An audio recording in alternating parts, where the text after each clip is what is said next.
오늘 우리는 또 주의 말씀을 듣는데 주일 오후마다 들었던 이 마가복음 말씀 오늘 몇 번째 순서인지 아세요?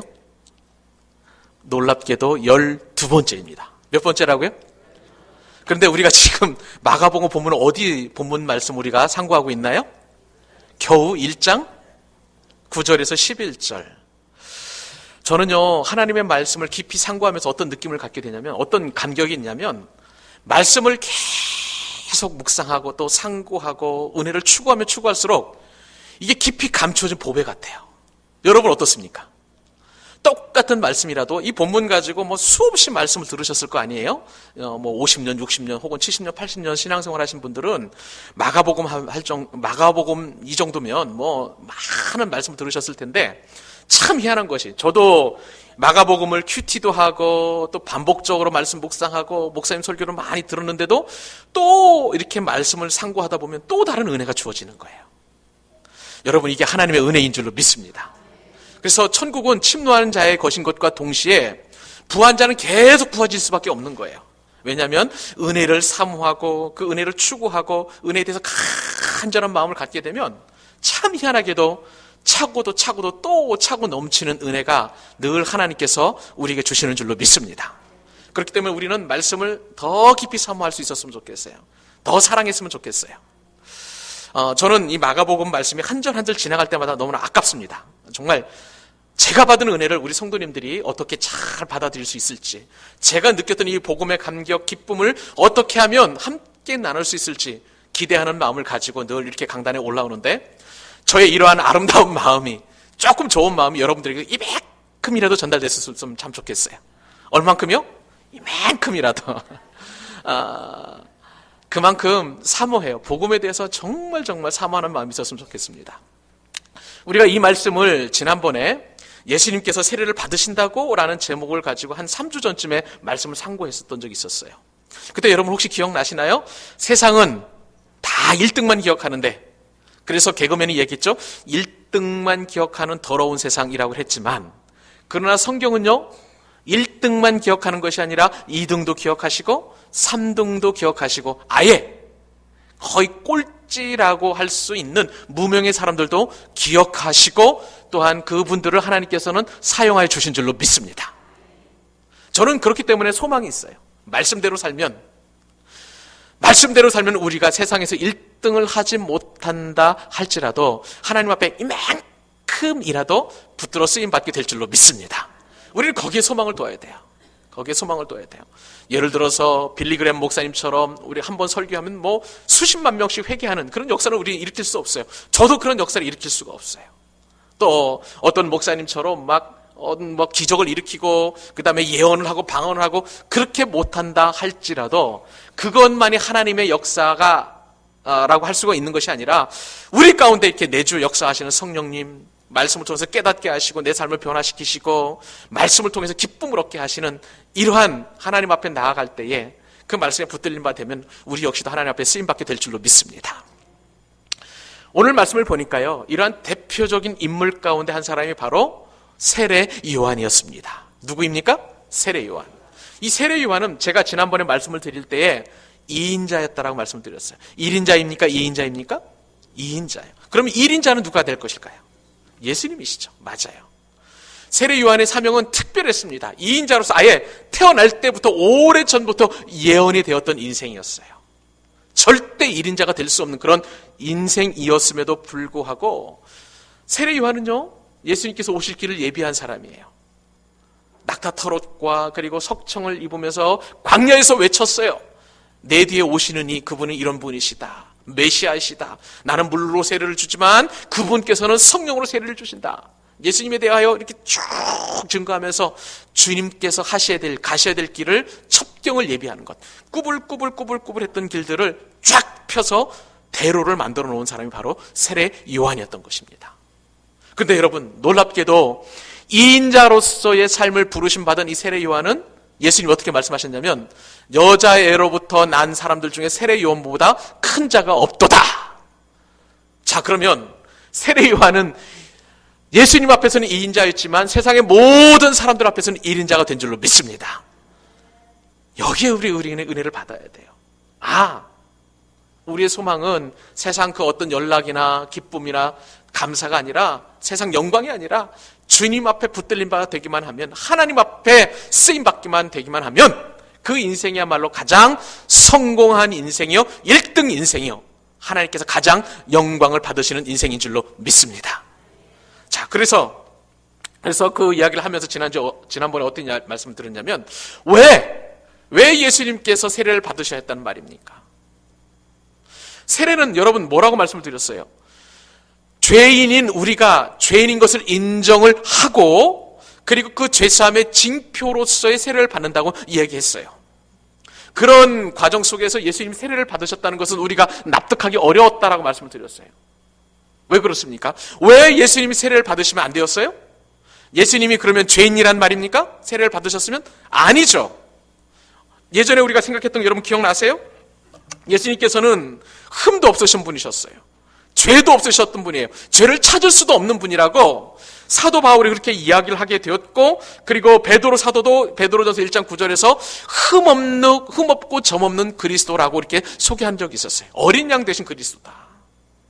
그런데 그분이 왜 세례를 받으셨다는 말씀입니까? 오늘 우리는 읽지 않았습니다만 마태복음 3장 13, 14, 15절에 보면 예수님께서 세례를 받으셔야만 하는 이유가 있었어요. 혹시 자막이 준비됐으면 마태복음 한번 3장 13, 14, 15절 한번 말씀 한번 읽어보십시다. 마태복음 3장 13절. 이때에 예수께서 갈릴리로부터 요단강에 이르러 요한에게 세례를 받으려 하시니, 요한이 말려 이르되 내가 당신에게서 세례를 받아야 할 터인데 당신이 내게로 오시니이까. 예수께서 대답하여 이르시되 이제 허락하라. 우리가 이와 같이 하여 모든 의를 이루는 것이 합당하니라 하시니 이에 요한이 허락하는지라. 여러분, 흠도 없고 점도 없고 죄도 없으신 어린 양 되신 예수 그리스도께서 죄인의 상징이라고 할 수 있는 이 세례를 받으신 이유는 이 모든 것이 하나님의 의를 이루는 거라는 거예요. 그렇기 때문에 세례 요한으로부터 세례를 받으셨던 것입니다. 사랑하는 여러분, 이로 말미암아 예수님께서는 모든 죄인된 인류를 대표하셔서 세례를 받으신 줄 여러분 믿으시기 바랍니다. 이게 지난번에 살펴봤던 얘기예요. 죄인의 대표로서 예수님께서 세례를 받으셨다. 자, 그러면 여러분, 오늘은 왜 죄 없으신 예수님께서 세례를 받으셔야만 하는 것입니까? 두 번째 이유를 살펴보겠습니다. 두 번째 이유는요, 하나님의 인정하심 때문에 그래요. 그리고 하나님의 확증 때문에 예수님께서는 세례를 받으셔야 하는 것입니다. 무엇 때문에요? 하나님의 인정하심과 확증 때문이다. 오늘 본문에 보니까 예수님께서 세례를 받으셨을 때에 두 가지 사건이 일어나게 되었습니다. 첫 번째는 어떤 사건이냐면 10절에 보니까 하늘이 갈라졌어요. 하늘이 어떻게 졌다고요? 갈라졌습니다. 하늘이 갈라졌어요. 여러분, 하늘이 갈라졌다는 뜻은 무슨 뜻을 가지고 있냐면요, 10절 한번 보세요. 곧 물에서 올라올새 하늘이 갈라짐과. 이 갈라졌다는 뜻은 하늘이 찢어졌다는 거예요. 어떤 강력한 힘에 의해서 하늘이 찢어졌다는 거예요. 사랑하는 여러분, 특별히 우리 연세가 많으신 우리 어르신들 여러분, 하늘이 찢어지고 갈라지는 것 보셨어요? 봤어요? 못 봤어요? 하늘이 찢어졌다는 거예요. 갈라졌다는 거예요. 언제 그랬다는 겁니까? 예수님께서 세례를 받으셨을 때예요. 이 말씀이 참 특별한 표현인데, 이사야서 64장 1절 말씀에 따르면 하늘을 가른다라고 이렇게 표현이 되어 있어요. 한번 읽어볼까요? 원하건대. 시작. 원하건대 주는 하늘을 가르고 강림하시고 주 앞에서 산들이 진동하기를. 예수님께서 세례를 받으셨을 때 하늘이 갈라지는 이 현상은 수백 년 전에 이사야 선지자를 통해서 하늘이 찢어지는 것으로 이미 예언이 되어 있었던 것입니다. 왜 하늘이 갈라지고 찢어졌을까요? 여러분, 예수님께서 세례를 받으신 것은요, 세례 요한으로부터 세례를 받으신 것은 혼자 받으신 게 아니에요. 지난번에 우리 살펴봤던 것처럼 수많은 군종들이 세례 요한으로부터 세례를 받는 도중에 예수님께서 세례를 받으신 거예요. 그런데 그 순간 하늘이 착 찢어졌다니까요. 자, 그러면 이처럼 하늘이 찢어지는 천지개벽이 일어나면 다른 많은 사람들이 그 사건을 볼 수 있었습니까? 못 보았습니까? 목격했을까요? 못했을까요? 하늘이 찢어지는 이 천지개벽이 일어났는데 다 볼 수 있었던 거예요. 모든 사람들이 보게 되었어요. 그때 요단강가에서 세례 요한으로부터 세례를 받았던 모든 사람들이 다 하늘이 찢어지는 그 사건을 보게 된 거예요.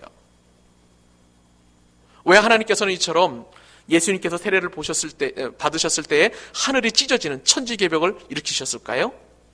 그것은요, 예수님으로 말미암아 이제는 새로운 시대가 열렸다는 것을 많은 사람들이 알리시기 위함이셨습니다.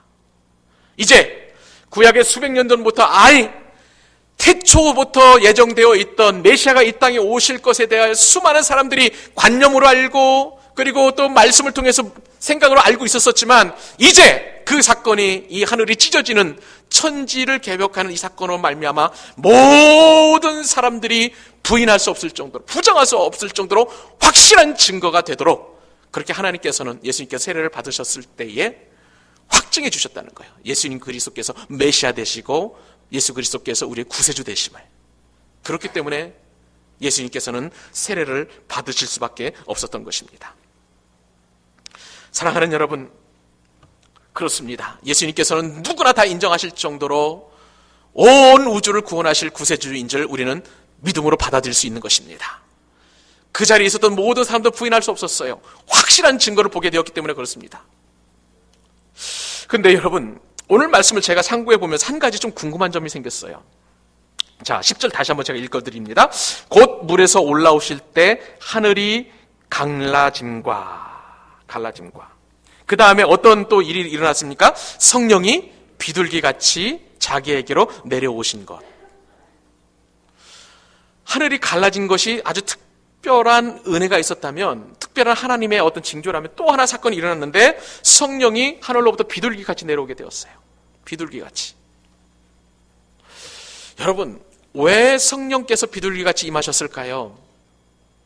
이것은요, 놀랍게도 예수님의 이 귀한 사역이 어떠한 은혜냐면 하나님께서 확증하시는 증거라는 거예요.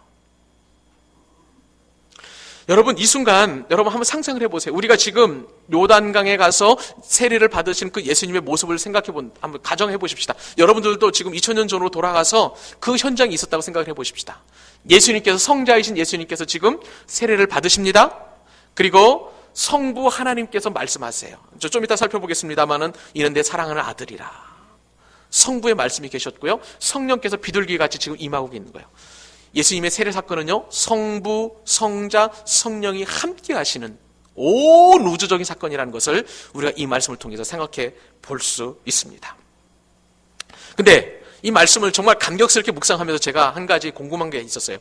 왜 예수님께서 세례를 받으셨을 때 성령이 비둘기같이 임했을까요? 성령이 참새처럼 임하면 안 됩니까? 성령이 독수리처럼, 이사에서 나오는 독수리 날개침 같은 그런 어떤 강력한 새의 모습으로 임하시면 안 되겠습니까? 근데 왜 하필이면 비둘기같이 임하셨을까요? 상고해 보니까 성령은 비둘기같이 임하실 수밖에 없는 이유가 있어요. 비둘기가 상징하는 그런 상징 때문에 그렇습니다. 비둘기는요, 기본적으로 평화를 상징합니다. 할렐루야. 비둘기는요, 기본적으로 굉장히 온유를 상징하는 거예요. 부드러움이에요. 비둘기는 또한 특별히 겸손을 상징하는 새예요. 그러므로 예수님께서 이 세례를 받으심으로 말미암아 메시아 되셨는데, 이제 앞으로 예수님께서 펼치실 모든 구원 사역은 겸손하신 사역이에요. 온유하신 사역이에요. 그리고 평화를 주는 사역인 것을 모든 사람들이 알 수 있도록 성부, 성자, 성령님이 인치시고 확증하시고 사람들이 알 수 있도록 그렇게 성령이 비둘기같이 임하신 것입니다. 사랑하는 여러분, 그 예수님을 우리가 믿고 있는 것 여러분 믿으시기 바랍니다. 내 마음 가운데, 내 심령 가운데, 내 영혼 가운데 메시아로, 구세주로 받아들이고 있는 것이죠. 이 예수님의 은혜가, 그리고 세례받음에 대한 하나님의 확증과 그리고 하나님의 인정하심이 여러분의 심령 가운데 깊숙이 심겨질 수 있기를 바랍니다. 내가 부인하고 싶어도 절대 부인할 수 없는 역사적 사건이 뿐만 아니라 하나님도 그것을 확인하셨고 확증하셨고 그 자리에 있었던 수많은 사람들도 예수님의 세례 사건을 다 인정하시게 된 거예요. 사랑하는 우리 믿음의 교우 여러분들도 예수님께서 세례를 받으셨다는 사실을 인정하실 수 있기를 바랍니다. 하나님이 인정하신 것을 여러분들도 인정하실 수 있기를 바랍니다. 주님의 크신 은혜가 우리 심령 가운데 심겨질 거예요. 마지막으로 한 가지 더 살펴보십시다. 예수님께서 세례 받으신 그 이유는 무엇일까요? 세 번째 이유는 메시아로서의 헌신 때문에 그래요. 메시아로서의 신분 변화 때문에 그렇습니다. 다시 한번 정리합니다. 왜 예수님께서 세례를 받으셨습니까? 죄 없으신 분이 죄인의 대표가 되시기 때문에. 그리고 두 번째 우리가 살펴봤던 것은 하나님의 확증하심과 인정하심 때문에. 오늘 이 말씀 마지막 결론입니다. 예수님께서 세례를 받으신 이유는 메시아로서의 신분 변화 때문에 그런 것이죠.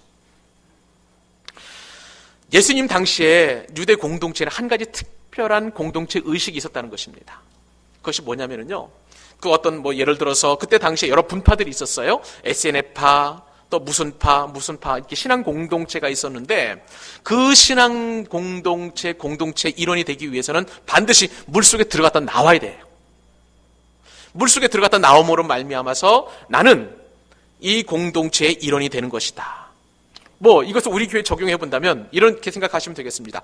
용현동 교회 성도가 되기 위해서는 어디입니까? 저 인천 앞바다에 들어갔다 나와야 된다. 이렇게 이제 그렇게 공동체 의식이 있었다는 거예요. 굉장히 독특한. 그러니까 그 물속에 들어갔다 나오기 전하고 나온 후에는 완전히 신분이 바뀌는 거예요. 이해가 되시죠? 예. 우리가 인천 앞바다에 들어가기 전까지는 용현동교회 성도가 아니었습니다. 그런데 인천 앞바다에 딱 들어갔다 나오니까 용현동교회 성도가 되었다는 것처럼 1세기 유대 공동체는 그런 의식이 있었다는 거예요. 그런데 오늘 말씀을 보니까 예수님께서 물속에 들어갔다 나오셨어요. 세례를 받으셨어요. 자, 그러면 여러분, 예수님의 원래 직업이 뭐예요? 신분이 뭡니까? 목수예요. 나사렛 예수는 목수라는 그런 신분을 가지고 있었어요. 그런데 여러분, 오늘 이 세례 사건을 통해서 예수님의 신분이 확 변하게 되는데 어떤 신분의 변화가 있는지 아세요? 자, 마가복음 1장 11절 말씀 함께 읽겠습니다. 마가복음 1장 11절. 자, 하늘로부터 시작. 하늘로부터 소리가 나기를 너는, 다시 한번, 너는 내가 너를 기뻐하노라. 여기서 하늘로부터 소리가 났다는 그 이야기는 누구의 음성일까요? 어떻게 이렇게 잘 아세요? 하나님 아버지의 음성이에요. 아버지께서 그렇게 말씀하시는 거예요. 너는 내 사랑하는 아들이라. 내가 너를 기뻐하노라. 근데 여러분, 여기서 굉장히 중요한 말씀이 하나 있어요. 너는 내 사랑하는 아들이라. 우리가 그냥 이 찬양 이렇게 잘 불러요. 너는 내 아들이라. 내가 오늘 너를 지었도다. 이렇게 찬양하잖아요. 근데 원래 이 찬양은 아무나 부를 수 없는 찬양이에요. 왜냐하면 이 말씀이 들어있는 그 말씀의 본문이 어디에 있냐면 시편 2편에 나와요. 시편 2편. 복 있는 사람 하면서 이제 1편 소개한 다음에 시편 2편에 너는 내 아들이라는 이 본문이 들어가 있는데, 시편 2편은요, 어떤 시냐면은 제왕시예요. 제왕시라는 것은 왕이 읽는 시라는 말씀이에요. 아무나 그 시편을 읽는 것이 아니라 제왕시, 왕이 읽는 시인데, 시편 2편을 어떤 때 읽었냐면 유다의 그 왕들이 세워질 때에, 예를 들어서 우시의 왕이 세워지고 또 어떤 왕이 세워지고 할 때에 그 왕이 등극하는 그 시점에 이 제왕시가 읽혀졌던 거예요. 자, 그렇다면 여러분, 우리 한번 여기서 생각을 해보십시다. 예수님은 지금 천한 나사렛 목수라고 여러분들이 말씀해 주셨어요. 그런데 세례 사건을 통해서 시편에 있는 이 제왕시가 읊어졌어요. 누구의 입술로 통해서? 하나님의 아버지의 직접적인 음성을 통해서. 너는 내 아들이라. 내가 너를 기뻐하노라. 자, 그러면 여러분, 예수님이 신분이 어떻게 변화됐다는 것입니까? 목수에서 왕으로. 다시 한번, 예수님의 신분이 어떻게 변화됐다고요? 목수에서 왕으로. 여러분, 예수님의 신분은요, 이 세례 사건을 통해서 완벽하게 바뀌어졌습니다. 지금까지는 30년 동안은 예수님은 자연인이었어요. 물론 특별하게 말씀에 대한 어떤 어렸을 때서부터 그런 해석의 능력도 있었고, 또 특별한 어떤 물로 포도주를 변화시킬 수 있는 그런 능력도 있었지만, 그런데 이 세례 사건을 통해서 예수님은 완벽하게 자연인 목수에서 이제는 메시아로 왕으로 등극하시게 된 것을 여러분 믿으시기 바랍니다. 신분을 완벽하게 변화시킨 사건이에요. 그렇기 때문에 오늘 하나님 아버지가 말씀하십니다. 너는 내 사랑하는 아들이라. 내가 너를 기뻐하노라. 사랑하는 여러분, 이 말씀을 통해서 우리가 하나님의 의도를 하나씩 기억할 수 있기를 바랍니다. 예수님께서는 죄가 없으신 분임에도 불구하고 자발적으로 자원하는 심령으로 스스로 죄인의 대표가 되어주셨어요. 그리고 하나님께서 인정하시는 그 세례를 받으시고, 그리고 그 세례가 얼마나 우리 하나님 아버지께서 기뻐하셨는지, 너는 내 사랑하는 아들이라 내가 너를 기뻐하노라. 그 기쁨이 성령님이 비둘기처럼 임하는으로 말미암아 성부, 성자, 성령님이 하나가 되시는 완벽한 메시아로서의 사건과 그리고 그 모든 조건들이 완벽하게 갖추어진 것입니다. 우리는 이 말씀을 통해서 어떠한 교훈을 받아야 되는 것입니까? 여러분, 이 말씀을 통해서 우리가 딱 한 가지 적용하십시다. 예수님처럼, 누구처럼? 예수님처럼 하나님의 인정하심을 받는 우리 용현독교 성도들 되시기를 축복합니다. 예수님처럼 하나님의 확정을 받는 성도들 되실 수 있기를 바랍니다. 여러분, 집에 가서 설거지 하시고 빨래하시고 밥하시고 하나님의 인정을 받는 주부가 되시기를 바랍니다. 여러분의 직장 가셔서, 여러분의 사업장 가셔서 열심히 사업하실 때에 하나님의 인정하심과 확증을 받는 사업가가 되실 수 있기를 바랍니다. 장사도 마찬가지예요. 저도 역시 마찬가지예요. 하나님의 인정하심과 하나님의 확증을 받는 목사가 되어야 되고, 우리 교육자들 되어야 되고, 장로님들 되셔야 되고, 안수 집사님들 되셔야 되고, 우리 권사님들 되셔야 될 줄로 믿습니다. 이 믿음 가지고 당당한 세상으로 나아가십시다. 하나님을 기쁘시게 하는, 너는 내 사랑하는 아들이라, 사랑하는 딸이라, 내가 너를 기뻐하노라. 이 음성이 쟁쟁쟁쟁 귀에서 울림으로 말미암아 이번 한 주도 넉넉하게 승리하고 다음 주에 해와같이 빛나는 얼굴로 같이 만나는 우리 사랑하는 용현독교 성도님들 될 수 있기를, 가정 될 수 있기를, 직장 될 수 있기를, 그리고 학교와 그리고 사업장 될 수 있기를 주님의 이름으로 축복합니다.